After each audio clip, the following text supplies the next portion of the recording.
तो संसार ये देखता रहता है, भगत भी डिस्टर्ब हो जाते हैं कि हम भक्ति भी कर रहे हैं, हमें आपत्तियों का फिर भी कोई ना कोई सामना करना पड़ जाता है, और दूसरा व्यक्ति सारा दिन बकवाद करते हैं, शराब पीते हैं, ताश खेलते हैं, राजनीति में बड़े रहते हैं और कोई भी बुरे काम की कोई टाल नहीं उनके, और वो फिर भी सुखी है। तो इसको देखकर विचलित ना होना, परमात्मा के बताए इस पॉइंटों को, बिंदुओं को ध्यान से सोचना। कहते वो पिछले जन्म के पुण्यकर्मी प्राणी। मोकू कहाँ ढूंढ रे बंदे, मैं तो तेरे पास में।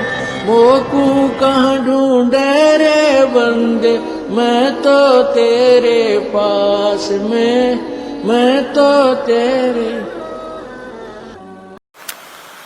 तो संसार ये देखता रहता है, भगत भी डिस्टर्ब हो जाते हैं कि हम भक्ति भी कर रहे हैं, हमें आपत्तियों का फिर भी कोई ना कोई सामना करना पड़ जाता है, और दूसरा व्यक्ति सारा दिन बकवाद करते हैं, शराब पीते हैं, ताश खेलते हैं, राजनीति में बड़े रहते हैं और कोई भी बुरे काम की कोई टाल नहीं उनके, और वो फिर भी सुखी है। तो इसको देखकर विचलित ना होना, परमात्मा के बताए इस पॉइंटों को, बिंदुओं को ध्यान से सोचना।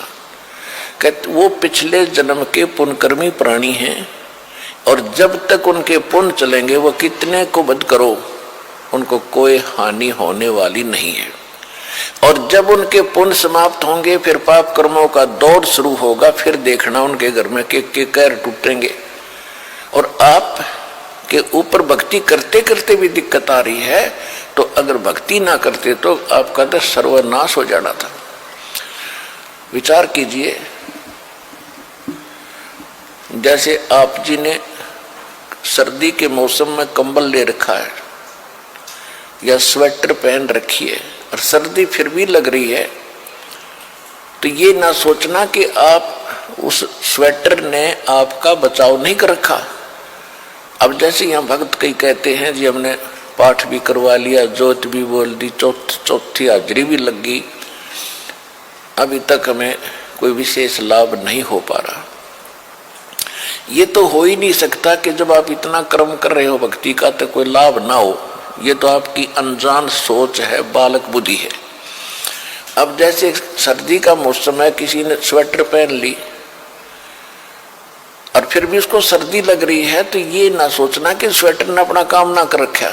स्वेटर अपना काम कर रही है, लेकिन सर्दी अधिक है तो उसके लिए जर्सी और पहन ले ऊपर के, और उसके बाद भी सर्दी महसूस हो रही है तो कंबल ओढ़ ले। यानी ये नहीं है कि ये कहना कि मैंने जर्सी भी पहन ली फिर भी सर्दी का लग रही हाथ पैरों को, तो ये तो अनजान व्यक्ति कहेगा जिसने इस प्रोसेस का पता नहीं, भगवान के मार्ग का ज्ञान नहीं। तो जो आप पुण्य कर रहे हो और विधिवत कर रहे हो, पूरी विधि यहाँ पर प्राप्त है। गुरु जी के बिना दान करना व्यर्थ है।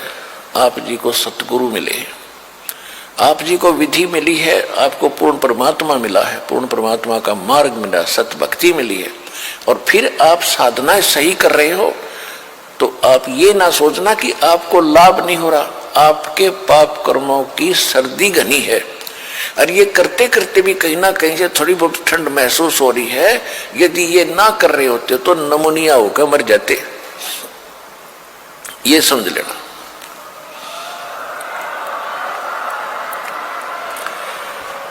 तो इस तरह आप जी ने अपने इस भक्ति सफर को डिस्टर्ब नहीं होने देना, जो मार्ग बता दिया इस पर चलते रहना, घर पहुंच जाओगे, सारे सुख होंगे, यानी अपने सतलोक चले जाओगे और यहाँ भी राहत बहुत मिलेगी।